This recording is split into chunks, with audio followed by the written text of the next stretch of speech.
Hi, the following session 8 is about climaxing or edging and what the hormones and neurotransmitter in your body doing if you climax or if you edge. So I hope you enjoy that session. This is one of my favorite topics. Let's dive straight in. The biggest challenge is literally when you are in action for yourself or in any of the four dynamics, and that's for all of us true and for me too, is to stay in the dynamic. Because we have a default when we're getting challenged to change in another dynamic. So for example, you're in action for yourself and you enter an obstacle, something that's challenging or difficult, then you might have a behavior that is flipping into doing something for her because you don't want to face your inner discomfort, for example. Yeah. And you don't even notice that this switch is happening. Maybe I don't know. Yeah. Okay. So yeah, It's a practice. yeah. It's a Stay with the dynamic is a good. it's a practice, and it's an ongoing practice, a deepening practice. Like my mentor said back then, just do it 100 times, and you learn every time something different. And then on one point, just really clicks in, and then just like, okay, I really get it. Yeah. And we are practicing to be able to not be in one because it's like to be more fluent in everyone and to be more aware when we're just being that practice. Yeah. So the important piece about this practice is you don't want to live your life in that practice. You don't want to be in. You don't want to base your relationship on that practice. You don't want to have this as the rule, and you don't want to project shadows if this is happening. The important piece is that this is a practice, and you just learn something. And the more you practice, the more you learn. This is like you play an instrument, and the more you practice, the more you learn. And that the idea is it's a game, it's fun, it's play, it's fun. You just want to enjoy that. You just do that because you just love to play with each other and find other depths. That's mainly it. And because you can't find it in any other way than in this practice, kind of taking the behavior apart. I haven't found anything better than that. This is the best way for all of us and for me too. And I know where my shortcomings are. So make it a practice. Do it, play it once a week maybe, something like that. Hey, want to play tonight? Yeah, let's do it. That's great. Or play twice a week. Me and my friend went to your consent workshop in Stockholm. I don't know, 4 years ago or something. And I remember she found it was very short. It's only like a taste through, and just coming to where it can get confusing, because I remember she's like, oh, I don't know now. Now I have to set boundaries that I don't understand, that I didn't, and it's like I don't know where I am. And I thought that was quite funny, because it's like she tried to understand something, but it became in the head, and then when we're trying to practice it, she couldn't work it out. I don't know why I thought about that right now, but I can't remember to connect it. But yeah, and it's like when you play an instrument and you don't have practice, you just can't find the notes. It's just difficult, and then you just need to get back into practice to go back to the depth where you have been before, and to deepening that practice, you have to continue practicing. That's just the and when it clicks, when you get really good, like riding a bike, then you just can do it. It doesn't matter. Even if you don't ride the bike or kind of ice skates, just like you just go, even after 20 years, you have it in you can do it. Yeah. But I have a fear with this. What's your fear? My fear is of losing us.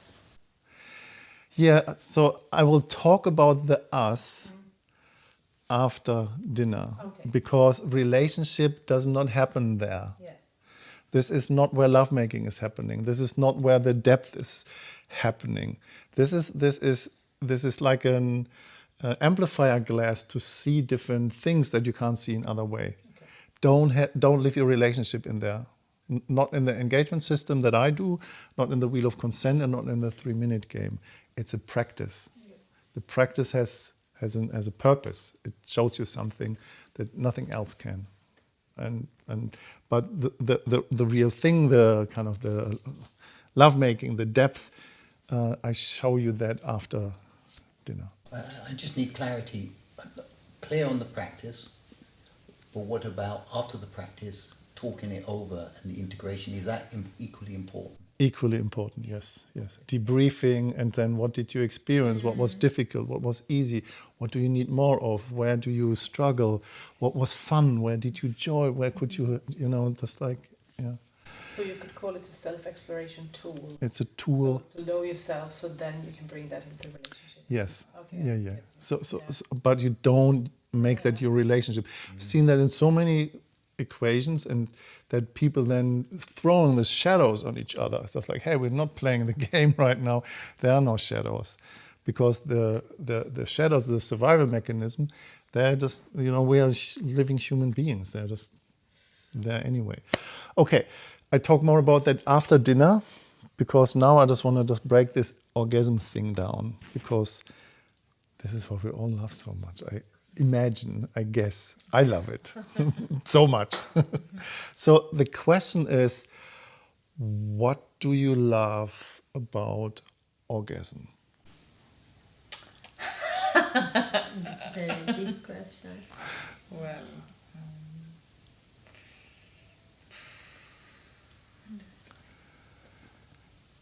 it's losing space and time and just getting completely out of everything. Mm-hmm. Yeah.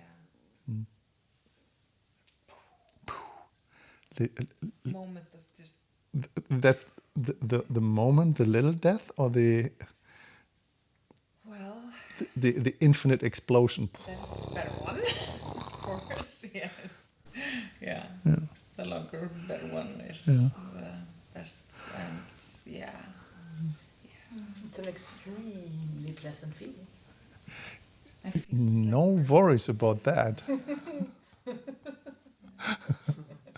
Orgasm is great, just we love it. And that's a reason why the reward center and the nervous system is wired that way. Reproduction is extremely pleasant. And that's why we do it. Again and again and again. And we have this joke about that when we're just going into that place. It's like, oh my God, that feels so good. It feels like it's the first time. How can we forget? It was just yesterday. Felt like we just hadn't had sex for ages, in a way. It's like impossible to remember how good it is until you're there again. It's like, oh fuck, this is how it is. Like, oh, I forgot.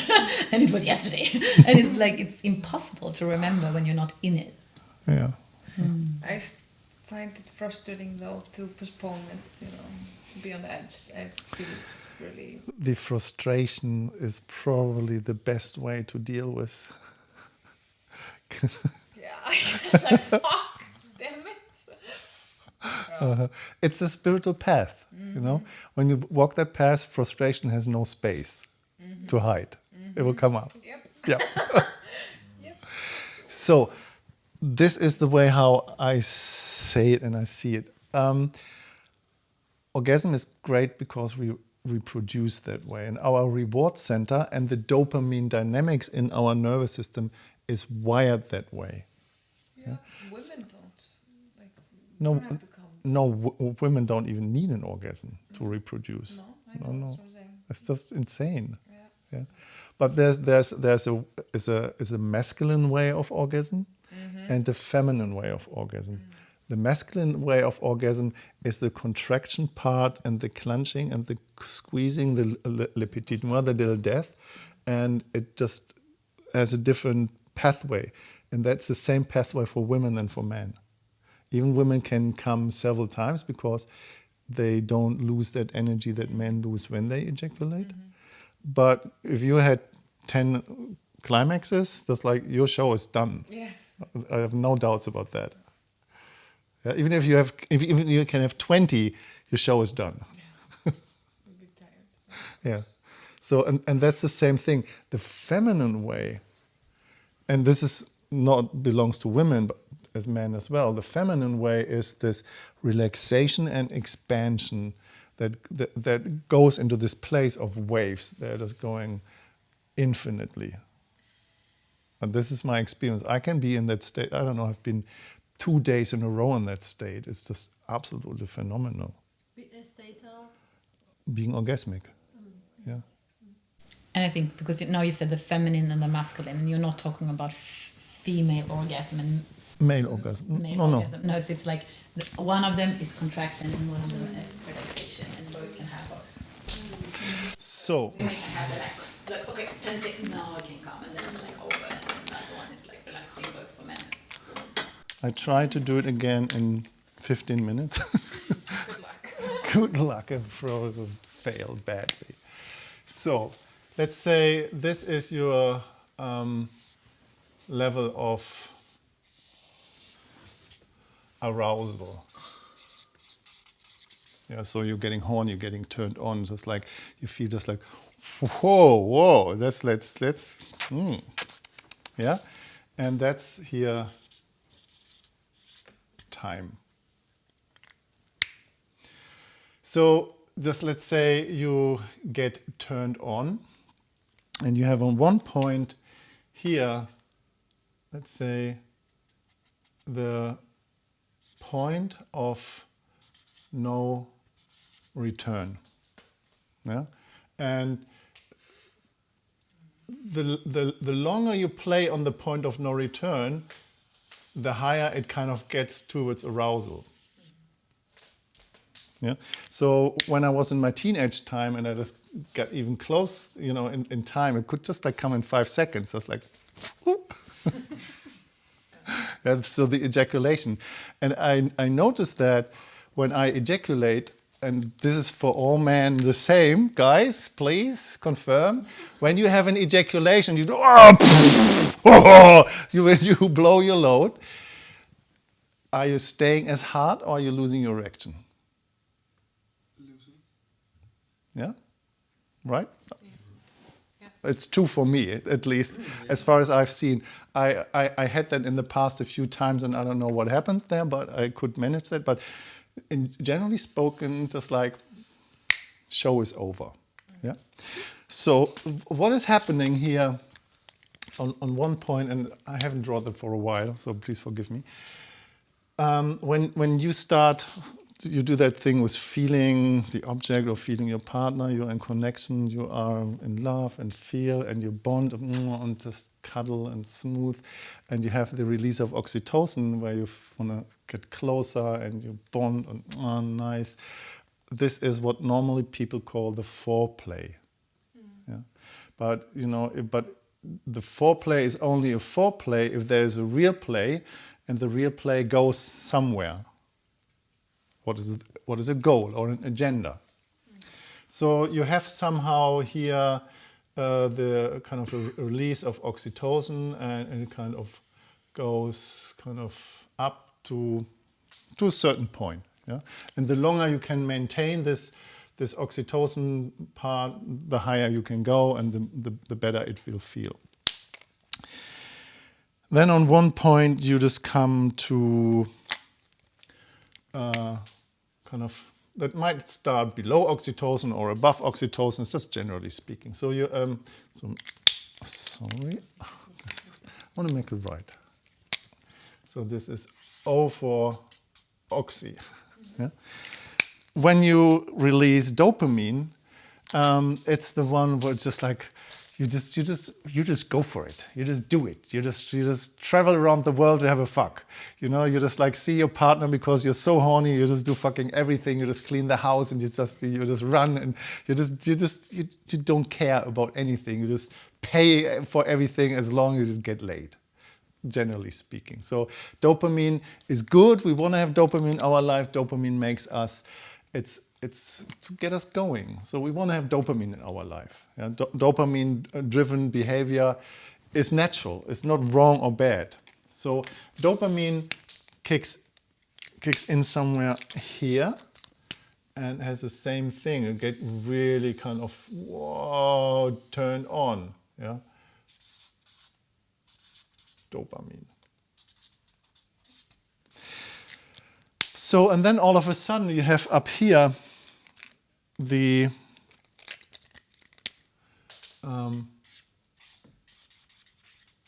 climax. And the climax is naturally, in the level of time, the worldwide average. I said that already, but do you remember? I think it went down in the last years. It was 6.5, 20 years ago. I think it's now down to 5 minutes or something like that. But it's the average is 6.5 minutes is what I know. But 7 is maybe true. Let's say 6. 6 minutes. The sexual act people have is 6 minutes.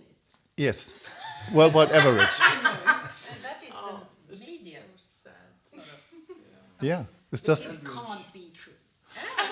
no. It is true. Oh, why? But then you need to like be like half of the world, just like Yeah. Yes. Yes. So then we Reproduce. must have the special who don't. I don't think that's ever happened. No.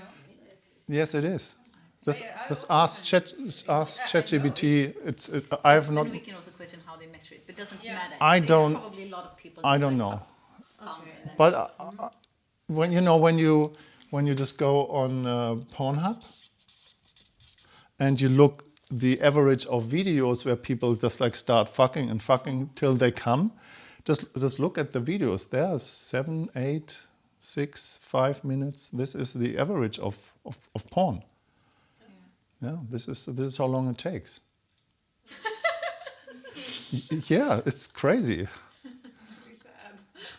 Well, it's intense, but it's so dopamine and oxytocin in itself is really, really important in the build up of DMT because they are neurotransmitter and hormones that the body kind of needs to go to this place. So, but when you have a climax, then something different is happening because climax is not happening in the genitals. Climax is happening in the brain, it's a brain function. And I don't know if it's just really scientifically discovered how it works, but somehow they don't really understand that I see different brain things firing up and stuff is happening. But one thing is there's a contraction and a squeeze going on, and then kind of the face, the orgasmic face that everybody knows. And this thing. It's just like if you know one porn, you know every porn because every porn ends in the same way. It's just like normally in the face of the woman. This is the education of porn and in this dynamic. Anyway, what you experience in your genitals is just the spasmic reflex. It's not the orgasm. It's not the climax. It's the response of the experience that is happening in the brain. Yeah? So the thing is, when orgasm is happening in the brain is releasing other neurotransmitters and hormones. And the first one is under climax is a neurotransmitter that calls serotonin. Yeah? And you're not getting green, you're getting blue. Orange? Okay, let's do orange.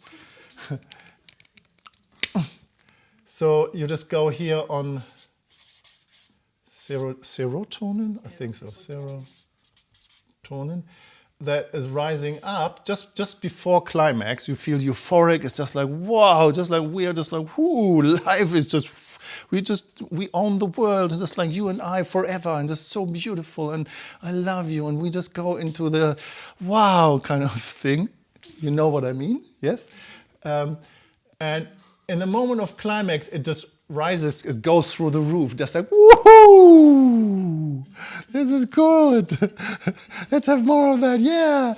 But there's something else happening in the moment when you reach that climax thing, and now I use blue, you release something that calls prolactin. Yeah? So in the moment here, when prolactin is rising, coming up, it goes up here. Can I just say, mine is red, so if yours red too, you might Just so you know that you record this. Yeah, I'm recording. I'm good.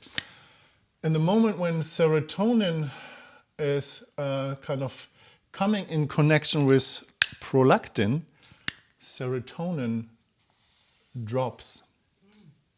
Yeah, and when serotonin drops, prolactin starts to drop. Yeah, when prolactin drops, this is a crazy thing. It's a guy. His name is Gary Wilson. Is the husband from Manya Robinson. She wrote that book, Peace Between the Sheets and Cupid Poison Arrow. So he just like went through this entire thing: your brain on porn, your brain on orgasm, and everything that he could find. Two really great books around that. What happens is in the moment when serotonin and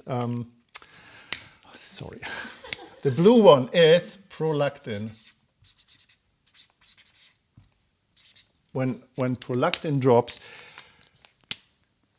oxytocin drops, and dopamine drops. And what happens is when dopamine drops and you have prolactin in your system, specifically after that climax, it creates an imbalance of your neurotransmitter and hormones. What that does on a long-term run, and that's literally, they have scientifically just like looked at that, how long relationship lasts from the honeymoon till it ends, people having reproductive sex without creating offspring. It's 2 years. Because the body and the nervous system on the limbic system is recognizing, okay, there is no reproduction, there's no offspring, no children produced, go and find another one.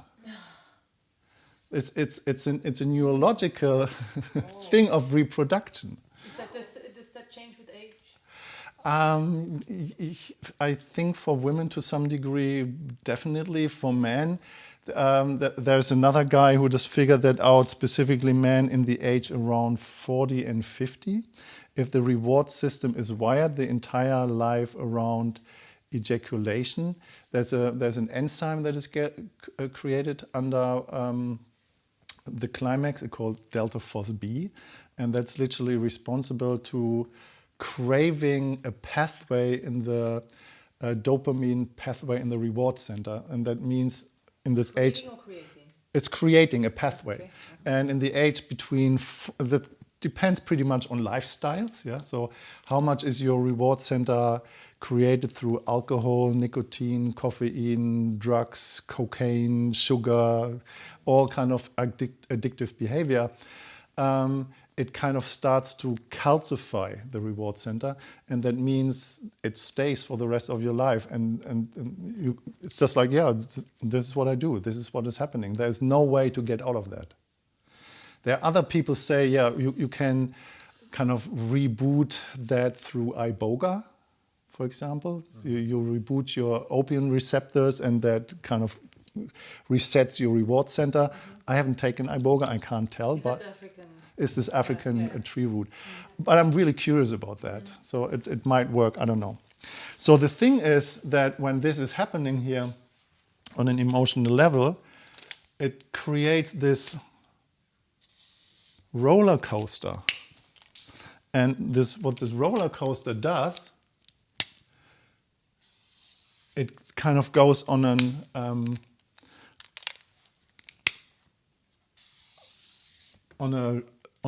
loop and on a behavior structure where sexuality becomes not interesting.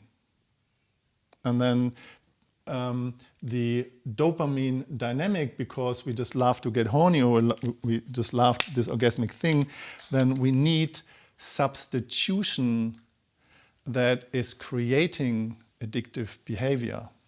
So orgasm in itself is not an addiction.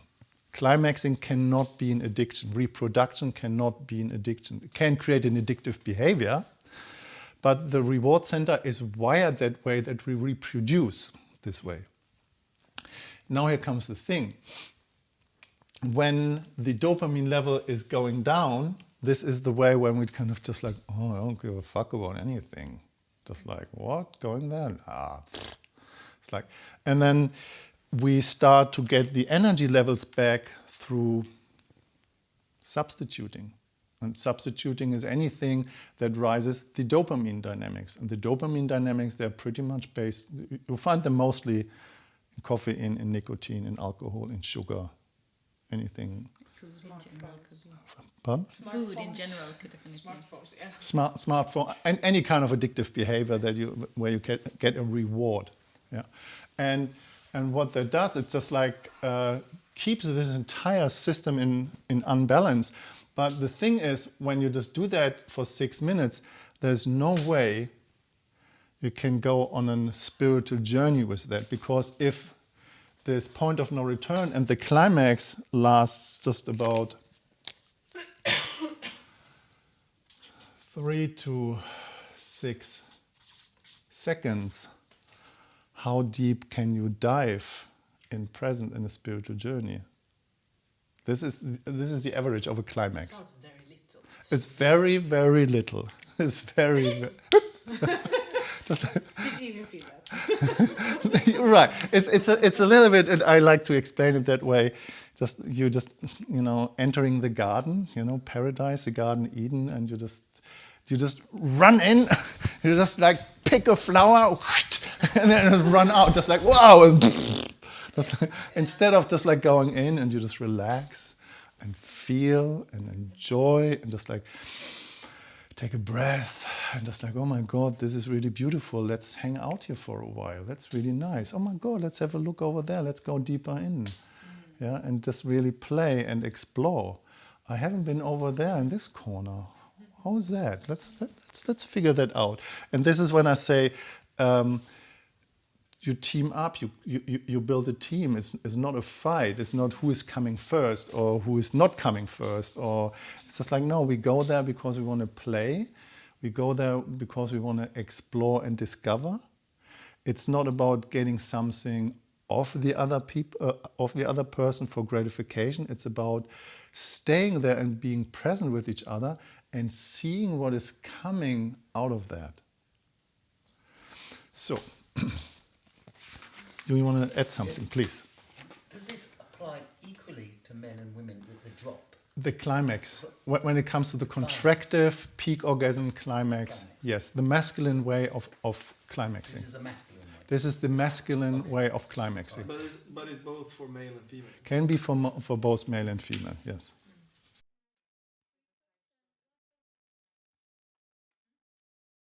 So oxytocin is a hormone and neurotransmitter. It causes so-called love and cuddle hormone, the bond neurotransmitter, what you create when you just feel the object, when you kiss, when you cuddle, when you hug, when you're in proximity, when you laugh, when you just feel, and you just feel, oh, you just make connection and you float. You can have oxytocin with your dog. You can have oxytocin with your child. Oxytocin. When you breastfeed, you get tons of oxytocin. And oxytocin is a neurotransmitter that is forming your social engagement system. So oxytocin is creating the structure of the myelation of the vagus nerve. So the more oxytocin, myelation is this fat layer around the nerve, where it's super quick fix, where you create safety and connection, and oxytocin is that what we all need. Yeah? If you don't have oxytocin and touch in your life, you literally kind of you die off. Mm-hmm. So oxytocin is really, really important. Yeah, I just wanted to add, like, when you say this team up and do that together, and one of the biggest parts of that is to relax. I mean, it's like,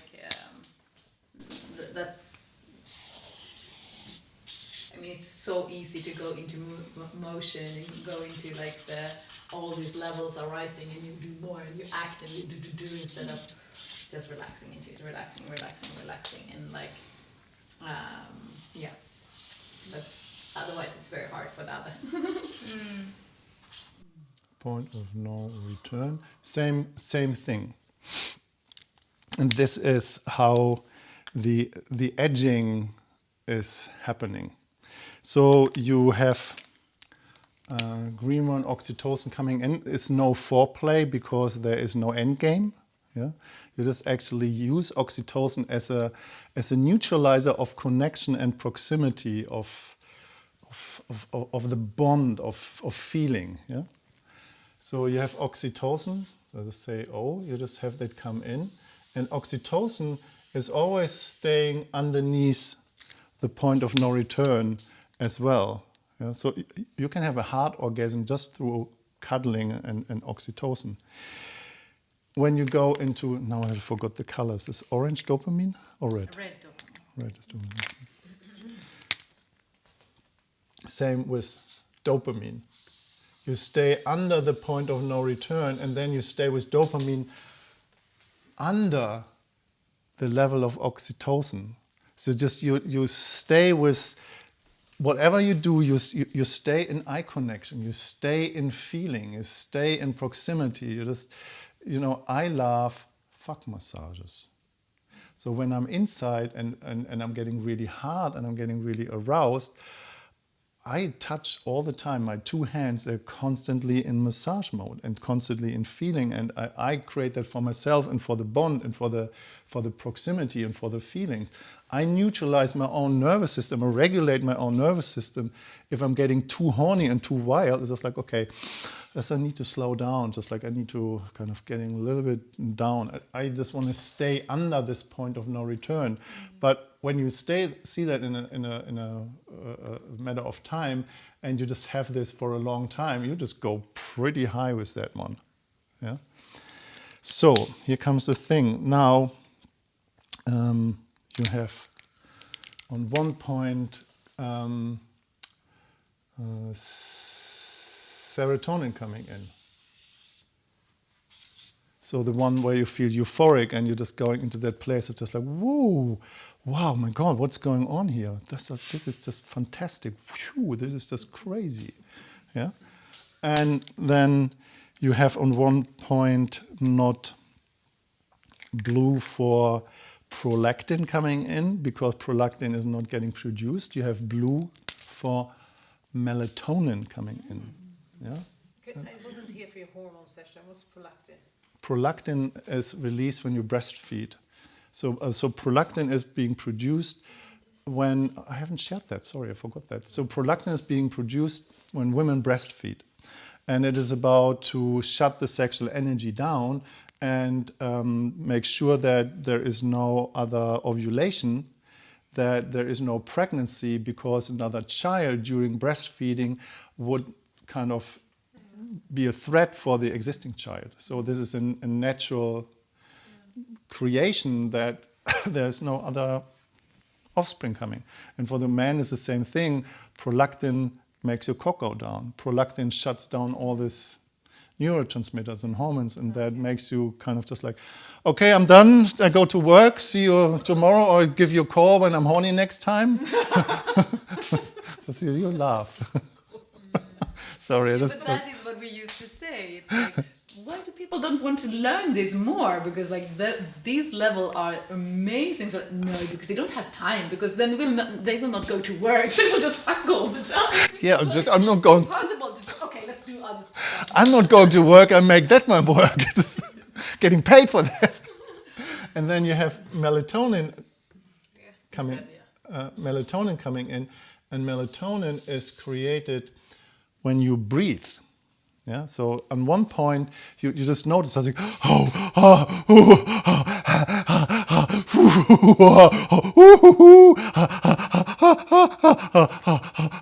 and when you create melatonin in combination with serotonin, with oxytocin, with dopamine, and there are a little bit more included in that, you start to release a neurotransmitter hormone molecule that is called, and I said that yesterday, I'll write it up here, DMT.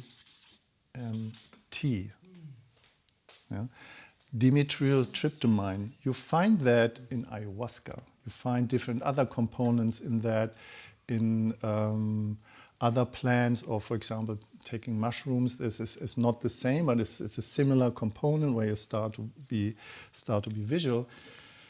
And DMT, one second, DMT, dimethyltryptamine, is naturally released in our system, in our pineal gland, when we are born or when we die. So it has this component of the spiritual molecule that is entering this realm into another dimension. So there's this guy, and then it's yours, Rick Strassman, who wrote a book that calls The Spiritual Molecule, and they did experiments about DMT with people and what's going on. And in this book is one little chapter in there, one little paragraph where he said, well, this was all well known in the terms of Tantra since a few thousand years, end of paragraph. And then he's continuing into that. It was really interesting to finding that. Astrid.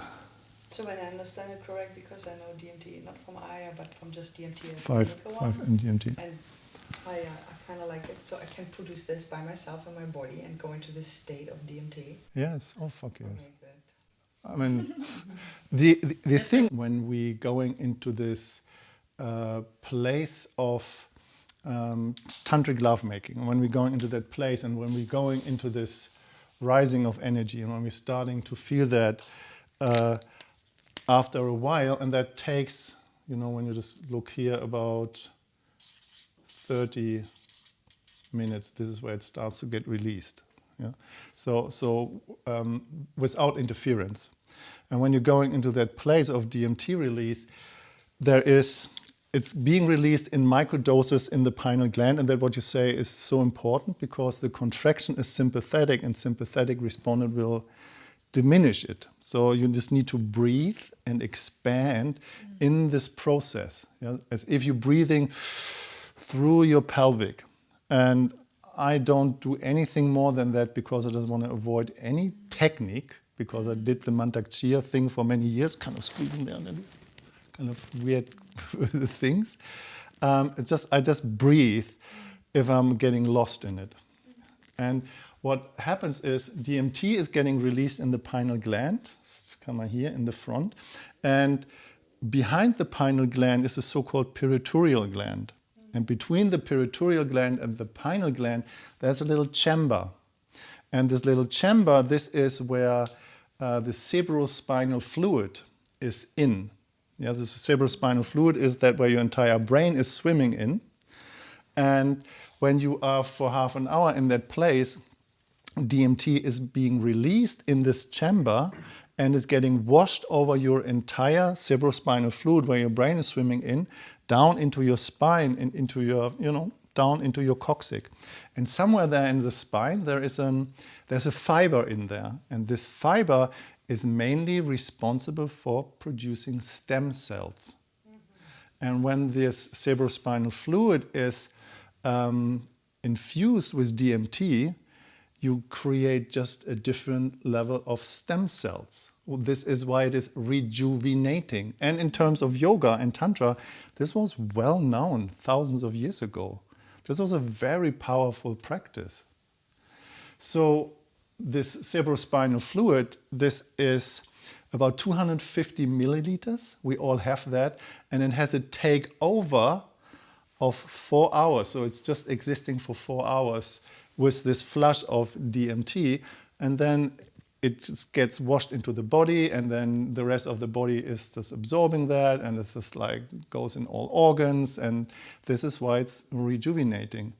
So the more you practice, and the less you, or the more you refrain from this, from that roller coaster and the substitution of the dopamine imbalance, and staying in that place of lovemaking and connection and proximity, the more you will naturally create a spiritual practice out of that. Because what is happening, the vibration of the cerebrospinal fluid and the DMT in there, this is what awakens this Kundalini thing.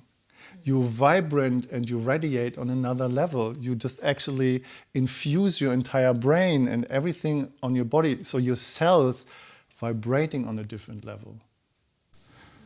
Yes. I have a question. Going back to my own relationship, where we have a lot of sex, and sometimes we have sex for hours, Mm-hmm. and that wasn't what I was used to. But when we started seeing each other, we had like there was a period of probably 3-4 months where sex was so much, but then we, it was a lot of edging in that. But we come at the end, Mm-hmm. not always, but most of the time. But I have been where I'm like I feel things, and then I have to ring him because I know he's feeling something, and I know that's what's going on, and he can feel the same thing with me. And is this why? I would say yes. Okay. This is what Get very connected. This is what I assume. The connection changes, kind of specifically this teaming up and looking at the clock is really late. Yeah, So dinner as well. so this teaming up and doing it together and being on the same ride together and feeling into that. I personally find that extremely beneficial and beautiful. Because I would call it intuition and sort of feeling where we are, and it's not like I have to ring him, it's I know what's going on with him emotionally, even if we're not in the same space or place. Yeah. How is it released when it's not being squeezed, the pineal gland? Once I didn't hear the question. So the question is, how can it be released under sex if it is not being squeezed? The way how she said in this article. I'm on that journey for so many years, and I've experienced so much depth in there and the spiritual journey in there. I don't want to become a spiritual guide, and I would not become a spiritual teacher of the release of DMT. I see myself more of the guide of this blueprint, how to go to that state and what you want to do in the state. This is literally your own individual choice. And how do you want to do that? Or what do you want to do with that? If you want to put that in your life purpose, if you just want to create, I don't know, whatever you want to do with that is an individual choice. So sex magic comes into this part. Creator energy, what do you want to see in your world, what you want to build and what you want to do. Yeah. What happens is under lovemaking, I just let it completely go and let life do its thing there. I don't want to interfere on that level in what's going to happen. I don't want to push the river. I don't want to manipulate anything there. I just let this thing run. What comes in my mind is there's a saying, I think it's from Rumi, I don't know, but I think it's just if you want to teach, if you want to show people the beautiful openness of the ocean, don't tell them how to build a boat. Share them about the dream of the magic, something like that. But I'm a boat builder. I'm building. This is what this blueprint is about. I just show the way how to go there. I just show you how to use the hammer and just like put that together. And this is how you build your boat.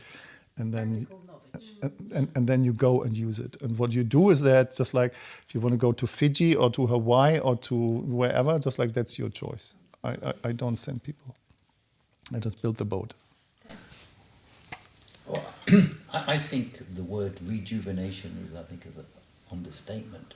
I think that state of resonance within all the body cells in the body resonating at that high level.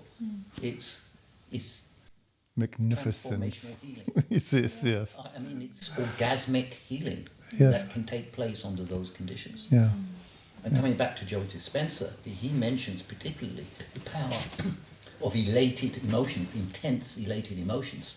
Though he does it in the opposite sequence. Once the DMT is released, then you can get these shot of intense revelation states. But at the same time, he reveals how important high intense emotions occurring within the body can have a pool of influences and create mystical states. This is the high elation. This is the cocktail beforehand. So we're creating in lovemaking, we get to that high emotional state, right? And it's gonna, we don't require the pineal gland to stay there. It's already occurring with all these chemicals swimming around in our brain. Yes. Yeah. And I'm experienced first time in my life. I think I get drunk I get like I'm on. It's drunkenness really on high. cocktail, It's really you know, high. swimming in this drunkenness of love and elation. Yes. So your brain is swimming in the cerebrospinal fluid. I hope you enjoyed that session and that makes totally sense to you. So this is my research of over 25 years of exploration in the tantric field and around sacred sexuality as a facilitator and as a practitioner.